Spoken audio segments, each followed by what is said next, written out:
चार भुजा वाले जो गिरिराज जी प्रकट भय वे कौन है? श्री कृष्ण ही तो हैं। चार भुजा वाले बनकर के प्रकट है गए और दो भुजाते नीचे खड़े हैं। चार भुजाते देवता बन के खड़े हैं और दो भुजाते अर्चक पुजारी बन के खड़े हैं। तो हमारी किशोरी जी दूर खड़े होकर के गिरिराज जी को दर्शन कर रही हैं। गिरिराज जी कौन है? किशोरी जी के हृदय हैं। और हृदय में कौन विराज है? श्री कृष्ण।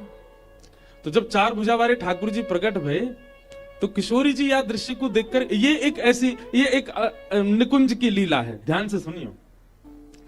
किशोरी जी पर्वत के ऊपर खड़े चार भुजा वाले इनको देख रही है और फिर दृष्टि घुमा के नीचे खड़े दो भुजा वाले इनको देख रही है।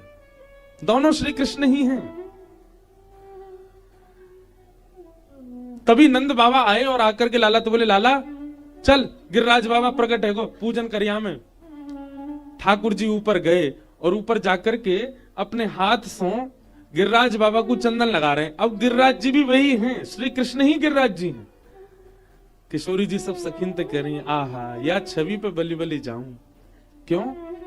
बोले आज तक तो सब श्री कृष्ण को श्रृंगार करें, पर आज श्री कृष्ण ही श्री कृष्ण को श्रृंगार कर रहे हैं। अपने हाथ से ही अपना श्रृंगार कर रहे हैं।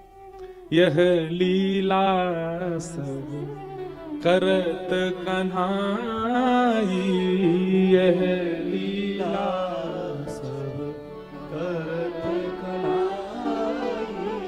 उतजे मत गोवर्धन के संग, उतजे मत बोले ऊपर जाकर के तो गिरिराज जी को खवा रहे हैं। और कैसी दृष्टि दिख रही है श्री किशोरी जी को कि ठाकुर जी मठरी लेकर के गए और गिरिराज बाबा को खिला रहे हैं, मतलब अपनी स्वरूप को खिला रहे हैं। और गिरिराज बाबा क्या कर रहे हैं? नेक्सो सब पाके अपने ही झूठो ठाकुर जी को पवा रहे हैं। आहा।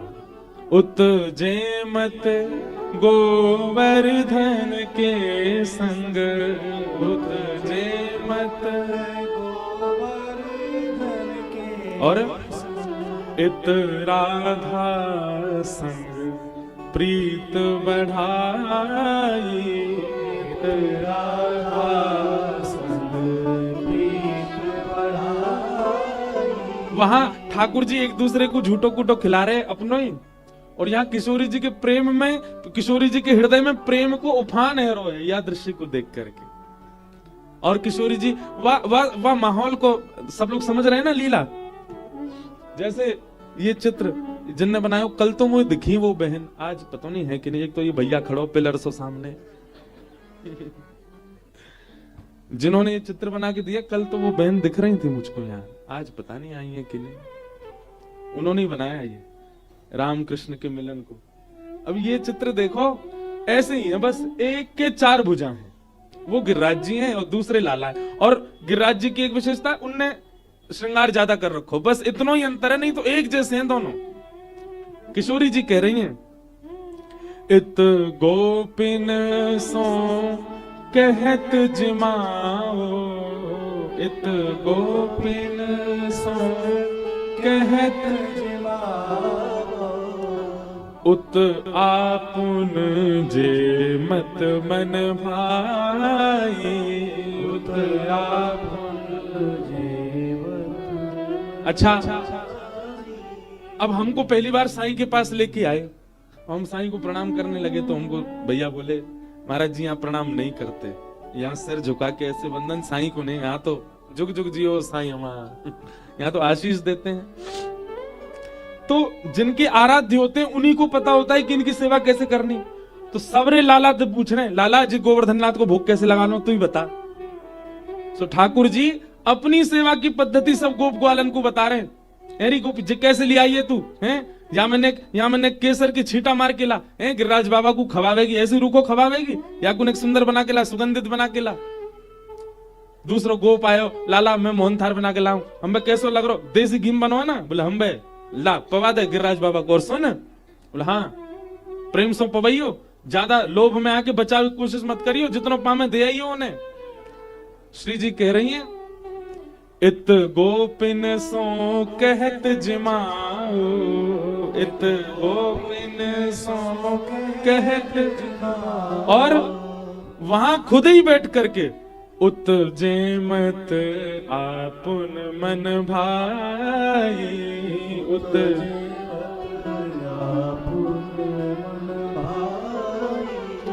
सूरदास सबके सुखकारी, सूरदास सबके सुखकारी, भक्त हेत अवतार सदा है, भक्त हेत अवतार सदा, यह लीला सब करत कन्हाई,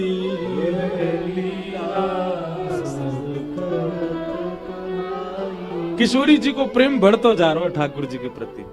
वारे लाला तुम्हारी लीला है, अपनी सेवा करवा रहे सबनते। मधुमंगल सीताम बोल लाला एक बात बता, बोल कहा जी गोवर्धन नाथ बिल्कुल तेरे जैसे ही लग रहा है, तेरे दो नकली भुजा लगा दे जाए, नेक और श्रृंगार कर दे तो ऐसा लगा तू ही खड़ा हो ऊपर। ए नाय मैं तो तेरो लाला हूं, ए मधुमंगल सीतामा जे तो जय जय मैं तो लाला हूं, मैं कैसे आ जाऊं ना लाला, तू तो लाला ही है पर तुम दोनों को चेहरा एक जैसा ही है। ठाकुर जी बोले तू ना जाने मैं गैया चरावे आऊं यहाँ पे, एक गैया को दोनों दूध पीवे या हमारे एक जैसी शकल है गई हमारी। सीधाम बोलो लाला जी कोई बात है, एक गैया को दूध पीवे तो शक्ल मिले, जाओ तेने तेरी मैया को दूध पियो, तेरी बहन ने भी मैया को दूध पियो, दोनों उनकी शक्ल मिले ना है। सीधाम बोलो हम बे लाला बात तो तेरी सही है, ओ तभी तेरी शक्ल मिल रही है। बोले हम बे ने का देर सोच विचार करके सीधा में फिर आया, बोले लाला एक बात बता, गैया को दूध तो बछड़ा पीवे, हमारा और बछड़ा को चेहरा काय ना मिले। ऐसे बोरे हैं सब बिजवासी, लेकिन आज आनंद है रहे हो, सब नाच रहे। बंधु देखो लीला तो थोड़ी सी होती है, पर उस थोड़ी सी लीला का विस्तार चिंतन से आता है। हमने कितनी बार अनुभव किया, कथा कहते कहते कई भाव वो आ जाते हैं जो कहीं सुने नहीं, जो कहीं पढ़े नहीं, जो किसी ने बताए नहीं।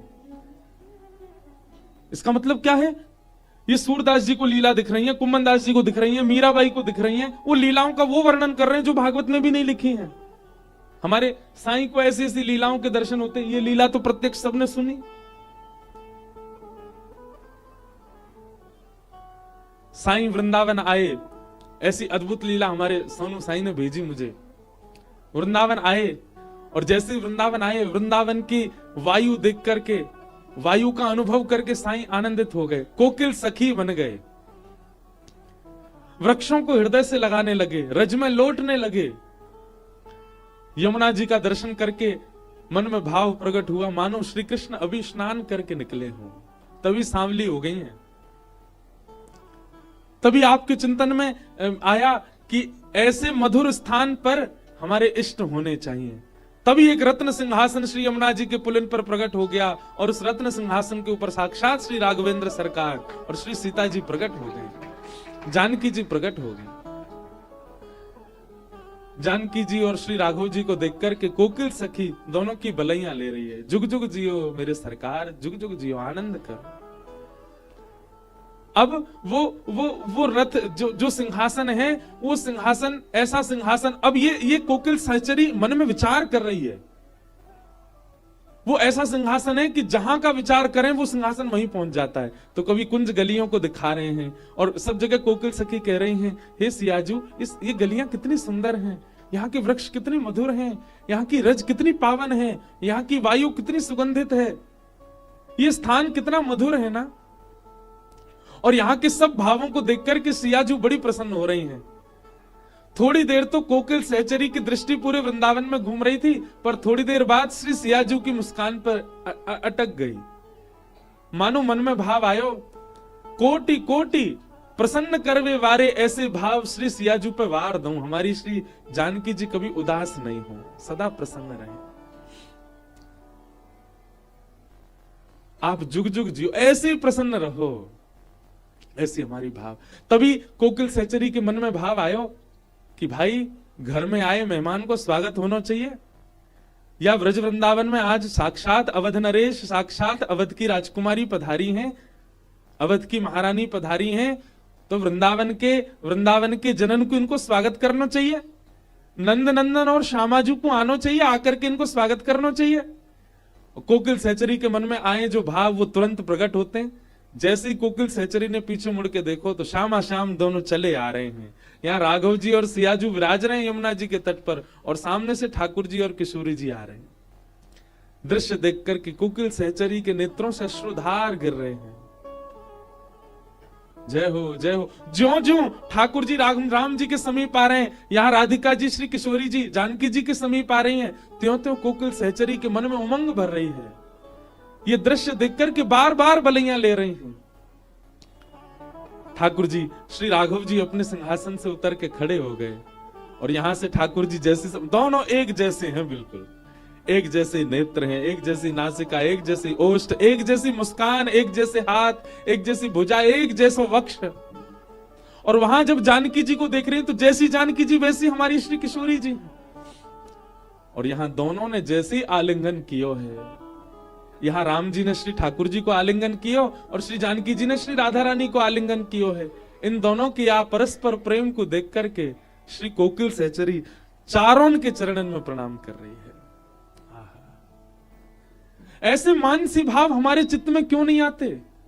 इन रसिक जनों के चित्त में क्यों आते? क्योंकि इन रसिकों ने जन्म ही इसी के लिए लिया है कि द्वापर युग में जो ठाकुर की लीलाएं हुई, उन लीलाओं में और रस घोल दिया जाए। हम रस भंग करवे वाले और ये रस घोलवे वाले। हम तो ठाकुर जी की लीला पे प्रश्न उठाने वाले जीव हैं, पर ये ठाकुर जी की लीला में और रस प्रकट करवे वाले लोग हैं।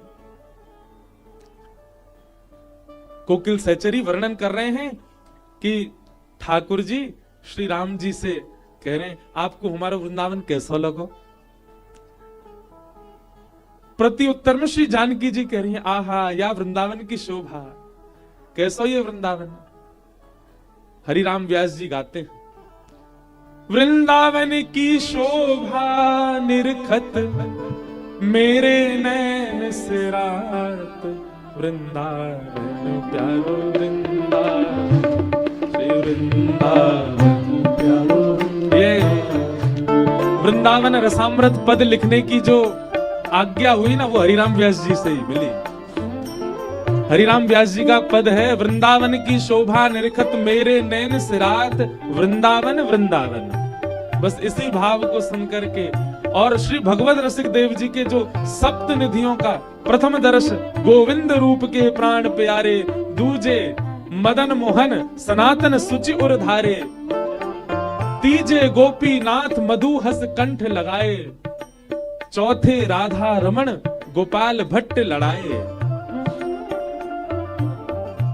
साते श्री हरिवंश के सुवल्लभ राधा। इस प्रकार मुझे पूरा पद याद नहीं, वो एक छप्पे है उसमें पूरे। तो श्री भगवत रसिक देव जी और श्री हरिराम व्यास जी, इन दोनों की भाव कृपा से वो पद बना, जिसका अभी हम लोग नित्य गायन करते हैं। पर हरिराम व्यास जी का जो पद है वो कैसे है? वृंदावन की शोभा निरखत, वृंदावन की शोभा निरखत मेरे नैन से रात, वृंदावन श्री वृंदावन, वृंदावन श्री वृंदावन प्यारो वृंदावन, राधा मोहन के निज मंदिर महाप्रलय नहीं आत, राधा मोहन के निज मंदिर। भैया हम कोई अंग्रेजी तो बोल नहीं रहे, क्यों नहीं गा रहे हो आप लोग? गाओ भाव से। राधा मोहन के मंदिर मतलब वृंदावन में महाप्रलय कभी नहीं होता वृंदावन का। राधा मोहन के निज मंदिर महाप्रलय नहीं आत, राधा मोहन के निज मंदिर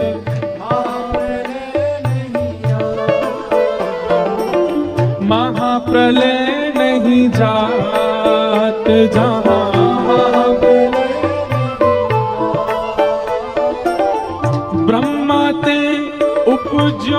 है नाही ब्रह्मा ते। वृंदावन को ब्रह्मा ने नहीं बनाया। बोले क्यों प्रलय नहीं होता वृंदावन का? क्योंकि इसको ब्रह्मा ने नहीं बनाया। ब्रह्मा ते उपजो है नाही,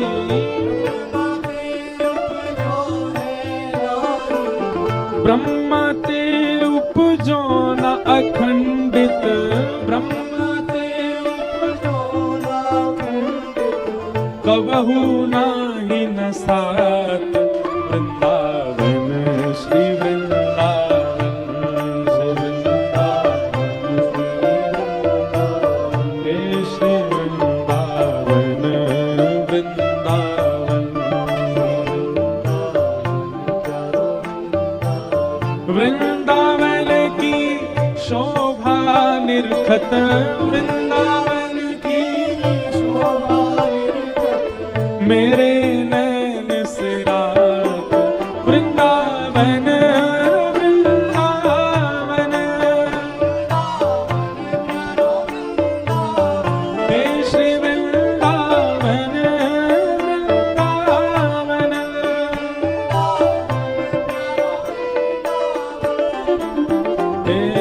कुंज निकुंज पुंज सुख बरसत, हर्षत सबके गात, कुंज निकुंज सुख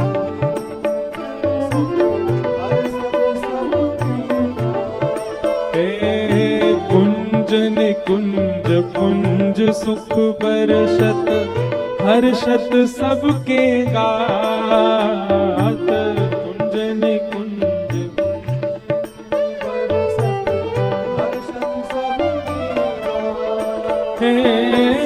माया काल रहित नित नूतन, माया काल रहित नित, माया काल रहित नित नूतन, माया काल सदा फूल फल पात वृंदावन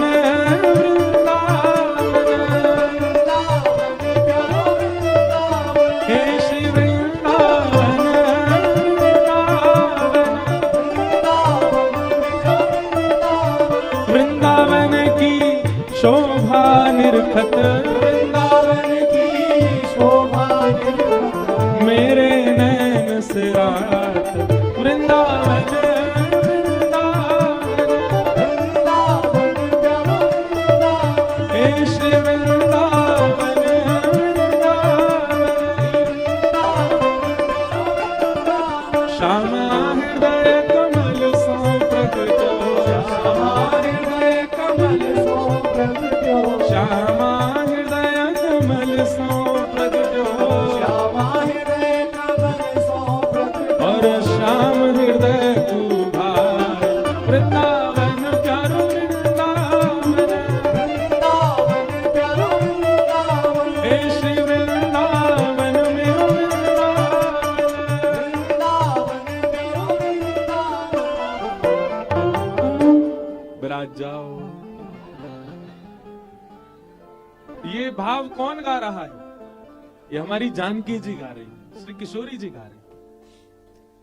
जब ठाकुर जी ने पूछो कि हमारा वृंदावन कैसा लगो आपको, तब श्री जानकी जी कह रही हैं, वृंदावन की शोभा निरखत, मेरे नैन से रात वृंदावन वृंदावन। और गाएंगे, विश्राम में गाएंगे। तो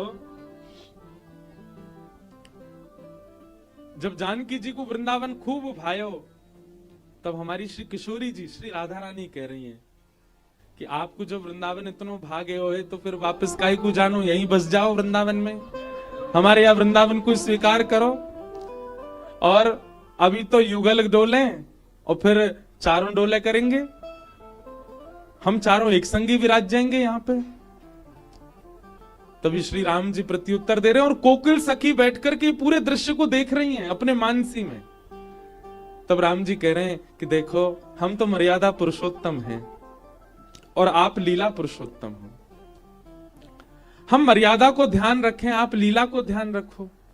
हमारी तो मर्यादा है कि पिताजी की आज्ञा से श्री अयोध्या की नगरी सौंपी गई है, हमें सेवा को अवसर मिलो है, तो हमें तो जानो पड़ेगा। और आप प्रेम पुरुषोत्तम हो, आप तो प्रेम की मर्यादा देखो। ठाकुर जी जोर से हंसन लगे या बात को सुन के, हमारे लाल जी। राम जी बोले हंसकाई को रहे हो? मैं तो बार बार सोच के मेरे को चंग उठती है कि हमारी कोकिल सहचरी की भावना कैसी है। श्री राम जी कह रहे हैं अरे हंसकाई को रहे हो? बोले नहीं नहीं, मैं यह बात पे हंस रहा हूं कि मर्यादा पुरुषोत्तम हो आप, और अपने भाव की मर्यादा आप करते हैं। सत्य की मर्यादा, जीवन की मर्यादा, एक महापुरुष की मर्यादा, एक पति की मर्यादा, एक राजा की मर्यादा, सब में आपने मर्यादा शब्द को प्रयोग किया, वो बात समझ में आवे। लेकिन हमारे लिए जो आपने की प्रेम की मर्यादा, ये प्रेम की मर्यादा कहां हो गए? प्रेम की मर्यादा कहां हो गए? राम जी बोले तो यहां में हंसे वाली कहा बात है? बोले हंसे वाली बात यह है कि जहां सबरी मर्यादा टूट जाए, प्रेम वहीं से प्रारंभ हो गए। और आप कह रहे हैं प्रेम की मर्यादा? जहां मर्यादा है, प्रेम की भी एक मर्यादा है, पर हमारे लाला तो टेढ़ो ही बोला है ना। बोले जहां सबरी मर्यादा टूट जाए, जहां सब व्यवहार टूट जाए, छूट जाए, वहां से प्रेम प्रारंभ होता है। तब राम जी ठाकुर जी से कह रहे हैं लाला ने हमारी बात सुन। बोले कहा प्रेम की मर्यादा भी होती है। सो हमारे ठाकुर जी श्रोता बन के बैठे और राम जी यमुना पुलिन पर वक्ता बन के ठाकुर जी को प्रेम को उपदेश कर रहे हैं, और कोकिल सहचरी ये दृश्य देख रही हैं। राम जी कह रहे हैं प्रेम की मर्यादा कहाँ है? किसी भी प्रकार से, किसी भी स्थिति से, किसी भी व्यवहार से, किसी भी स्वभाव से, किसी भी परिस्थिति से प्रेम ना डगमगाए, ये प्रेम की मर्यादा है। चाहे जो हो जाए वो प्रेम से बड़ा नहीं हो सकता, ये प्रेम की मर्यादा है। चाहे कैसी भी परिस्थिति आ जाए, प्रेम रुकता नहीं, ये प्रेम की मर्यादा है। प्रेम छूटता नहीं, ये प्रेम की मर्यादा है। लाला ये सब प्रेम की मर्यादा है, तो हम तो अपने भाव की मर्यादा को पालन करना है, आप प्रेम की मर्यादा को पालन करो। किसी भी रूप में प्रेम से बड़ा कुछ नहीं, प्रेम सर्वोपरि, ये प्रेम की मर्यादा है। राम जी के ये प्रवचन सुनकर के कोकिल सहचरी पुष्प बरसान लगी। जय हो मेरे राघव जी, जय हो मेरे ठाकुर जी, जय हो मेरे सीतारमण भगवान। आपकी वाणी सुनकर के आनंदित हमारे गोपाल जी टेढ़े टेढ़े देख रहे हैं कोकिल सहचरी को। हाँ, क्योंकि हृदय में तो जय विराज रहे हैं अवध नरेश। दोनों के परस्पर या मिलन को देख करके ठाकुर जी कोकिल सहचरी से कह रहे हैं अरे सहचरी, आज तुम इतने आनंद में हो, कुछ मांग ले हो। बोले मुझको बस एक ही भाव चाहिए। कहा कि हमारे श्री सिया राम जी, श्री राघव जी और हमारी श्री जानकी जी ऐसे प्रसन्न रहें, बस ये जुग जुग ऐसे आनंद में रहें, इनके मुखमंडल पर कभी शुष्कता नहीं आवे, कभी संकोच नहीं आवे, कभी भी कोई कष्ट इनको पीड़ा नहीं देवे। वैसे तो ये सर्वोपरि है, इनको कोई कष्ट नहीं होगा, पर आप दोनों युगल मिलकर के हमारे दोनों युगल को जितना हो सके प्रेम प्रदान कर दो, आनंद प्रदान कर दो, सुख प्रदान कर दो, और कुछ नहीं चाहिए। ये सदा ऐसे ही राजी रहें, प्रसन्न रहें बस। दुनिया की स्थिति युगल तक पहुंची है, पर हमारे कोकिल सहचरी तो चारों को दर्शन कर रही है। दोनों युगल अवध के, दोनों युगल वृंदावन के एक साथ, और इसी भाव में ही संपूर्ण वृंदावन वास किया श्री कोकिल सहचरी ने। आज भी कोई हमारे साईं के दर्शन करे तो पहले दर्शन में वाकू ये लगेगा गोद में श्री लाडली लाल जी विराज रहे हैं, क्योंकि वृंदावन में है तो निश्चित है गोद में लाल जी और लाडली जी होंगे। लेकिन जब पूछेंगे तो कहा कहेंगे आप ही बताओ कौन बैठे हैं। साईं के हृदय से पूछो तो श्री जानकी जी और राम जी हैं। एक प्रकार से हम आपको एक बात सिद्ध करके आज कह दें, जादना आपको इनकी गोद में 2 नहीं 4 दिखाई दे, समझियो अब साईं की कृपा भई है। ये 2 नहीं है, ये एक तरफ जो लाला बैठे हैं ना, ये दोनों लाला एक संग बैठे हैं, और एक तरफ जो लाली बैठी हैं, दोनों लाली एक संग बैठी हैं। हमको 2 ही दिख रहे हैं, पर ये चारों बैठे हैं। ऐसी कोकिल सहचरी, वृंदावन सो ऐसी नेह लगी, वृंदावन ही श्री आपको भाव बन गयो। इसीलिए स्वामी श्री अखंडानंद जी महाराज ने स्वयं किसी का चरित्र नहीं लिखा, लेकिन आपका चरित्र लिखा, क्योंकि आपके भाव की गम्यता इतनी ऊंची है।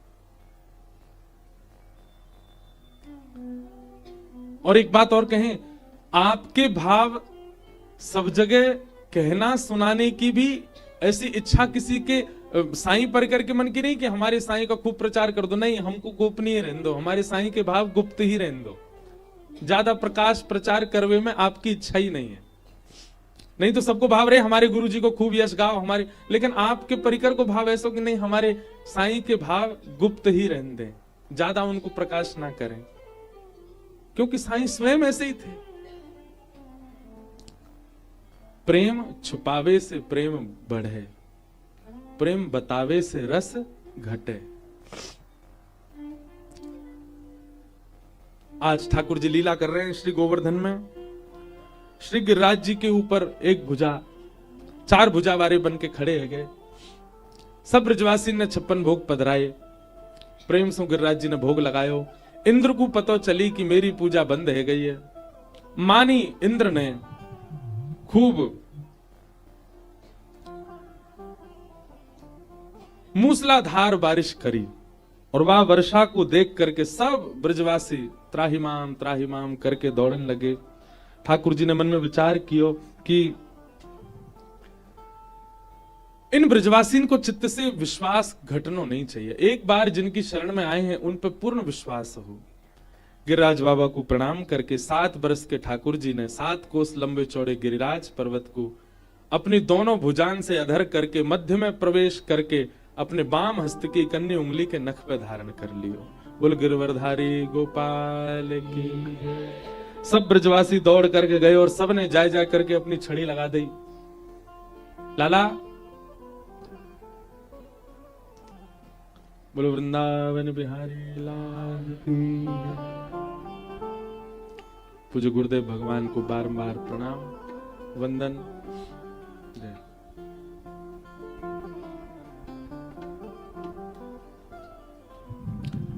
सब ब्रजवासी ने अपनी अपनी छड़ी लगाई। ठाकुर जी बोले जे क्या कर रहे हो भैया? लाला गिरिराज जी कहीं नीचे ना आ जाए हमारे, हमने अपनी छड़ी लगा दी है, तू अपनी उंगली नीचे कर ले। हमने छड़ी लगा दी, जहीं पर टिक जाएंगे गिरिराज बाबा। ठाकुर जी बोले वाह ब्रजवासियों तुमको प्रणाम है, तुम्हारी छड़ी पर टिकेगा ये 21 किलोमीटर लंबा चौड़ा पर्वत। ब्रजवासी बोले लाला तो को भी प्रणाम, तेरी उंगली पर टिक जाएगा इतना बड़ा पर्वत, हमारी तो फिर भी छड़ी है, और एक आध ना है, लाखों ब्रजवासी इनकी लाखों छड़ी है। अरे सांची कह रहा हूं जी मेरी उंगली पे टिक रहे हैं, वो हम सांची कह रहे हैं जी हमारी छड़ी पे टिक रहे हैं। ठाकुर जी बोले तो फिर एक ही चीज रहनी चाहिए, या तो उंगली रहे या छड़ी रहे। वो लाला तू अपनी उंगली नीचे कर ले, हमारी छड़ी में खूब ताकत है, साध लेंगे गिरिराज जी है। ठाकुर जी बोले फिर सोच ले चटनी बन जाओगे सबरे। ब्रजवासी आपस में चर्चा करें, नेक सो लाला मोह धोबा आवे ना यहाँ पे, ऐसे खड़े होगा जैसे यही उठा रखे हैं गिरिराज जी, कर ले नीचे उंगली। ठाकुर जी बोले संभालो तो फिर गिरिराज जी है। जैसे ही ठाकुर जी ने उंगली नीचे करी महाराज, सब ब्रजवासी इनकी छड़ी टूटन लगी, गड़गड़ करके गिरिराज जी नीचे आने लगे। ब्रजवासी सब बोले लाला संभाल संभाल संभाल। ठाकुर जी ने फिर से अपनी उंगली धारण कर ली। अब तो दूर दूर तक सब ब्रजवासी की छड़ी टूट गई, कोई ब्रजवासी को एक छड़ी को भी भार नहीं, अकेले ठाकुर जी खड़े। गोवर्धन धारण लीला कितनी सुंदर है बंधुओं। एक बात सुनिएगा, व्यक्ति जब भार उठाता है तो उसके घुटने भी मुड़ जाते हैं, थोड़ा भारी सा। अब ये कोई स्पीकर उठावे तो कैसे उठाएगा, नेक घुटने झुकेंगे, कमर झुकेगी, सीधा खड़ा नहीं हो सकता, भार लेके थोड़ा झुकेगा। हमारे ठाकुर जी गिरिराज जी कैसे धारण कर, पीछे देखो बिल्कुल सीधे ऐसे। ये तो गिरधर स्वरूप श्रीनाथ जी को ऐसा, पर ऐसे खड़े बिल्कुल सीधे। मानो ब्रजवासीन को ये अविश्वास होना स्वाभाविक है। लाला को एक अंग भी जो त्रिभंगी है वो आज बिल्कुल सीधा खड़ा है, यूं गिरिराज जी धारण करके। 21 किलोमीटर लंबे चौड़े गिरिराज जी को धारण कर रहे हैं, सीधे खड़े है के। और 20 ग्राम की बंसी धारण कर रहे हैं टेढ़े मेढ़े है के। यहां तक कमरों टेढ़ी कर ली, पामों टेढ़े कर लिए, सिरों टेढ़ो कर लियो। क्यों? ठाकुर जी कह रहे हैं गिरिराज जी भारी थोड़े हैं, वंशी में प्रेम है, प्रेम भार युक्त है, प्रेम भार है। मोए संसार को भार ना लगे, मोए प्रेम को भार लगे, और प्रेम के भार के कारण पूरे वृंदावन में त्रिभंगी विराज रहे हैं। आज मुझसे किसी ने पूछा त्रिभंग लली के स्वरूप का वर्णन करो। ये है त्रिभंग लली। त्रिभंग यानी कि 3 जगह से जो भंग है। भंग शब्द तो विचित्र है, पर ठाकुर जी 3 जगह से टेढ़े हैं। कैसे? पहले तो पामन से टेढ़े, दोनों पाम टेढ़े मेढ़े कर रखे हैं लाल जी ने। कहीं देख लो बिहारी जी, राधा वल्लभ जी, श्री राधा रमण जी, मदन मोहन जी, गोपीनाथ जी, गोविंद देव जी, 7 निधियों के दर्शन करो जिनको हम कहते हैं। 7 निधि त्रिभंगी हैं, पाम टेढ़े। और फिर दूसरा कमर टेढ़ी, नेक धीमे से ऐसे झुके हुए। और तीसरा मुख टेढ़ो। ये त्रिभंगी हैं। ये हमारे इनको नाम है त्रिभंग लली। अच्छा एक बात, अगर व्यक्ति कहीं से भंग हो तो वो इतना प्रिय नहीं लगता, पर ये त्रिभंगी होकर के ज्यादा प्रिय लगते हैं। इसलिए इनको अच्छा लली शब्द क्यों? त्रिभंग लली, त्रिभंग लला होते, त्रिभंग लली।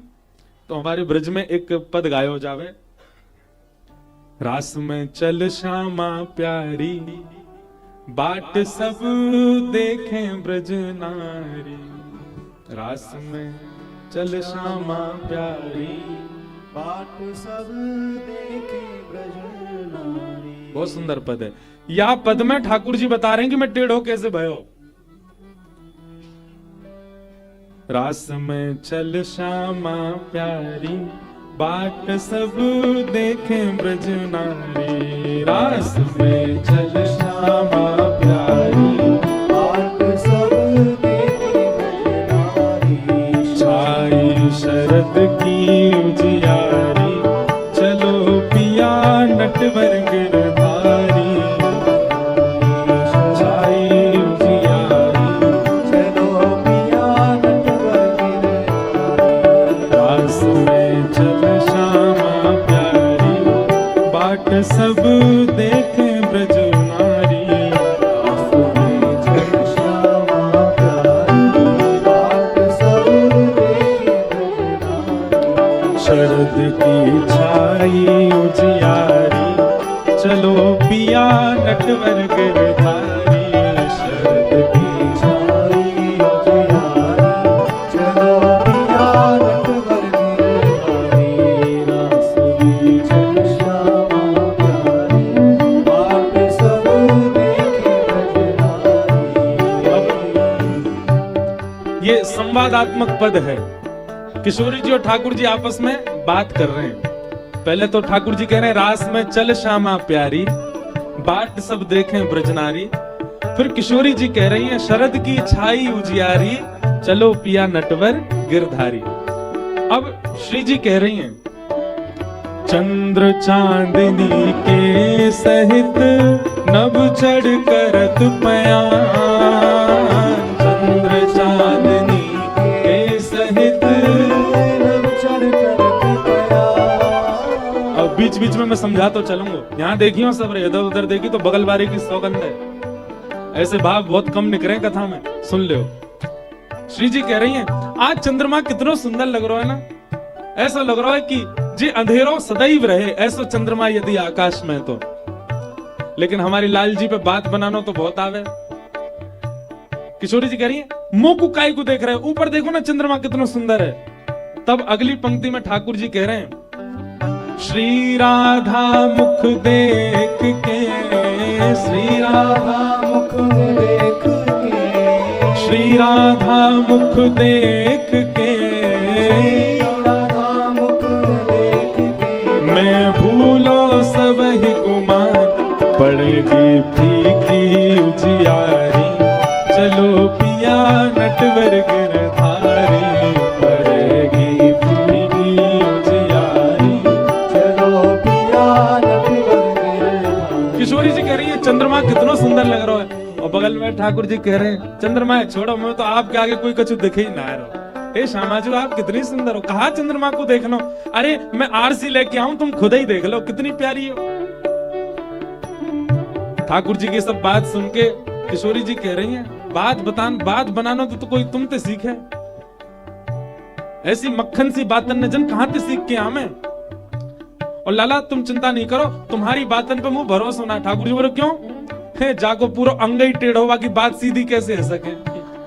श्री जी कह रही हैं सहज टेढ़ बतरान में टेढ़ो है तेरो अंग, सहज टेढ़ बतरान में टेढ़ो है तेरो अंग।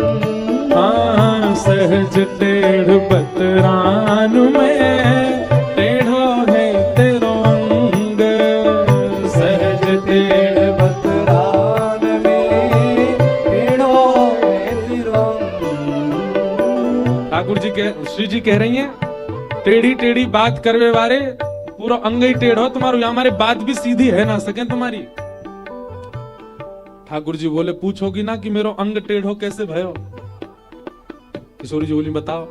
बोले यशोदा मैया ऐसा सुंदर श्रृंगार करके भेजे, ऐसा सुंदर श्रृंगार करके भेजे, अब बाकी गोपीन को तो मैं नेक नेक देर को देखने को मिलूं, बाकी इनकी तो नजर गुजर कभी कभी स्पर्श कर जाए, पर मैं पूरे दिन तुम्हारे पास रहूं, तुम अपने आंखन दे बड़ी बड़ी आंखन ने खोल के ऐसे ऐसे ऐसे कटाक्ष भर के मुंह देखें, बात तो मेरा अंग टेढ़ा है गोए।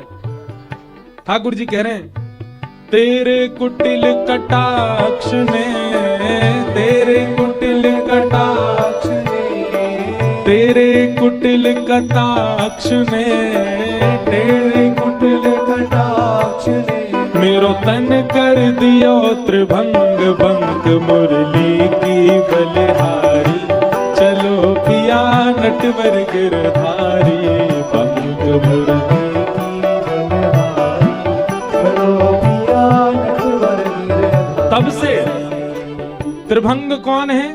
श्याम सुंदर। पर ये त्रिभंग बने कौन की वजह से? लली की वजह से। या हमारे बोल त्रिभंग लली लाल की, या हमारे त्रिभंग लली है। क्यों इनको त्रिभंगी बनाया श्री किशोरी जी ने? तेरे कुटिल कटाक्ष ने, तेरे कुटिल कटाक्ष ने ओ मेरो तन कर दियो त्रिभंग भंग प्रकृति की बलिहारी, चलो पिया नटवर गिरधारी।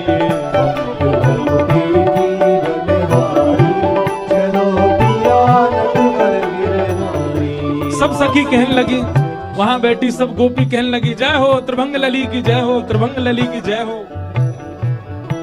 किशोरी जी उठ के खड़ी है गई। महाढीठ की बात को कौन करे सम्मान, महाढीठ की बात को कौन करे सम्मान। लाला एक तो वे ढीठ और एक होवे महाढीठ, आप कौन से हो? ठाकुर जी बोले छोटे मोटे नारे, हम तो महा ही बनेंगे जो भी बनेंगे। महाढीठ की बात को कौन करे सम्मान। अगली पंक्ति में ठाकुर जी कह रहे हैं हरी श्यामाजू ने सुन के जाओ।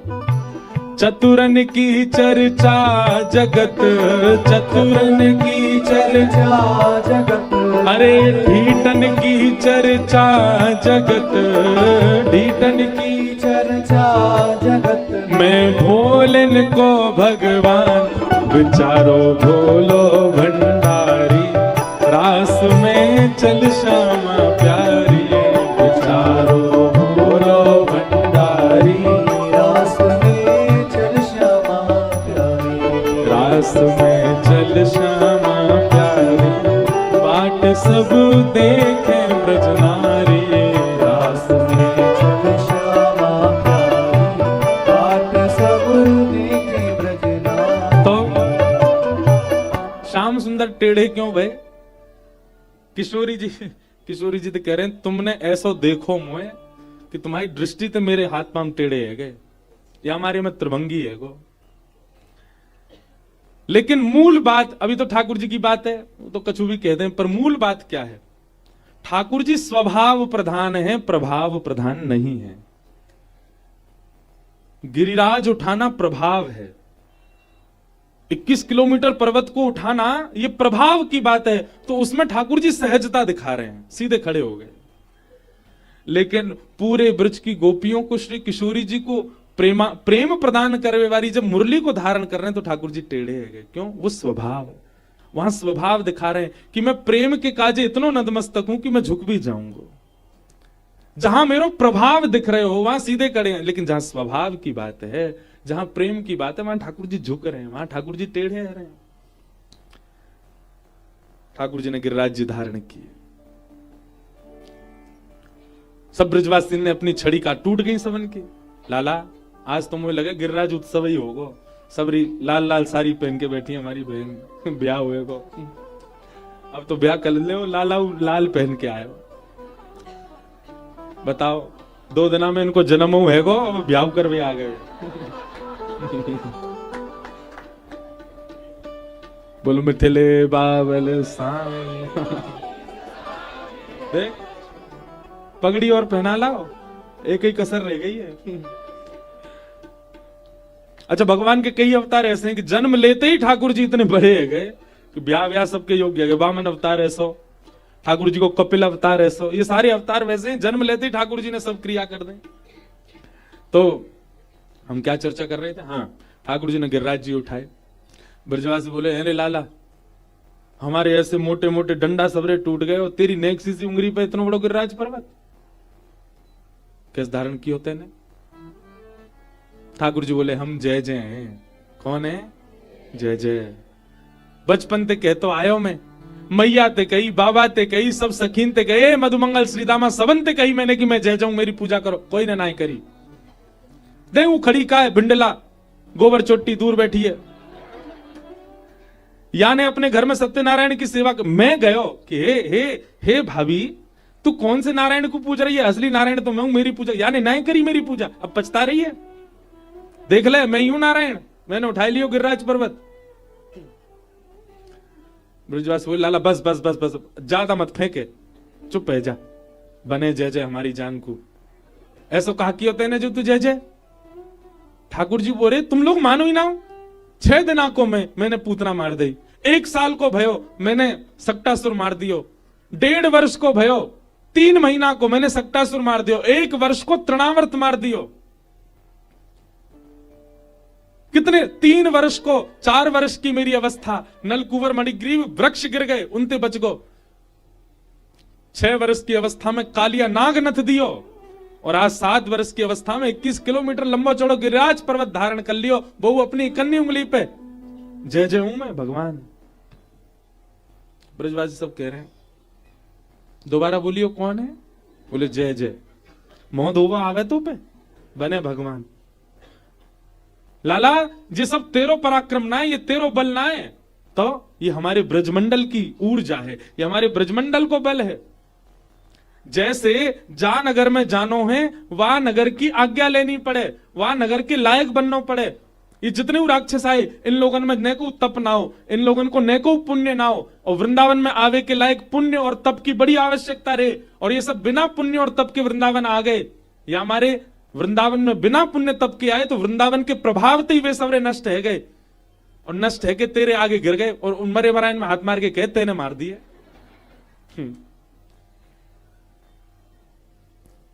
पूतना ने जैसे ही वृंदावन में प्रवेश किया ना लाला, वहां को सबरो बल कम है तो गयो, कम है तो गयो, ज्यो ज्यो पग आगे बढ़ाती गई बल कम है। जैसे ही शून्य बचो, सुई तेरे सामने आ गई, मर गई। वो मरी मराई में हाथ मार के वो करो मैंने मार दी 6 दिना की ने। ऐसे ही सबरे राक्षस आए, और सबरे राक्षस तेरे पास आते गए, और तेरे पास आते शून्य गए, मरे मरायन में हाथ मार के मैंने